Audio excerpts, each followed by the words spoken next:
an article is bought for 600 rupees and sold for 750 rupees. So find the percentage gain. ఒక వస్తువుని 600 రూపాయలకు కొని 750 రూపాయలకు అమ్మితే వచ్చే లాభ శాతం ఎంత అన్నాడు.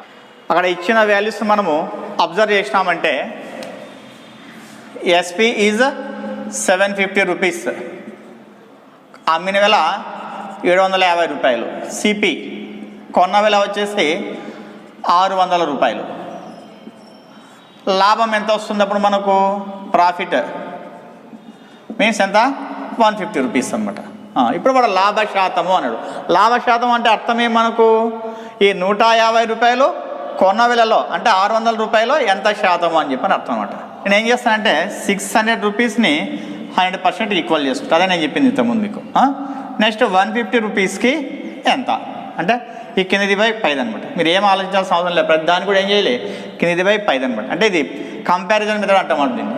ఒక టైమ్ అండ్ వర్క్లో మాత్రమే 5 బై కింద వస్తుంది, ప్రతి దాంట్లో కూడా ఏమొస్తుందంటే కిందిది బై 5 వస్తుంది అనమాట. మీరు ఏం ఆలోచించాల్సిన అవసరమే లేదు, ప్రతి దానికి ఇట్లా కంపారిజన్ వేసుకోవాలి, కిందిది బై 5 వేసుకోవాలన్నమాట. చూడండి 150 బై 600 ఇంటూ 100.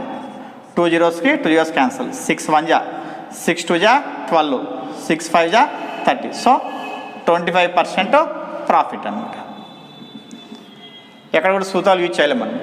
ఇంకా అసలు కంప్లీట్ ఇది కూడా యూజ్ చేయనట్లు ఎట్లా చేయొచ్చు మనం అంటే సేమ్ సింపుల్. 600 రూపీస్కి 100% అయితే 600 రూపీస్కి 100% అయితే 750 రూపీస్కి ఎంత? ఏం చేయాలి? కిందది by 5. 750 by 600 into 100. 2 zeros 2 zeros cancel. 6 1 జా 6 1 జా 6, 15 ఉంటుంది. 6 2 జా 12, 3 6 5 జా 30. ఎంత?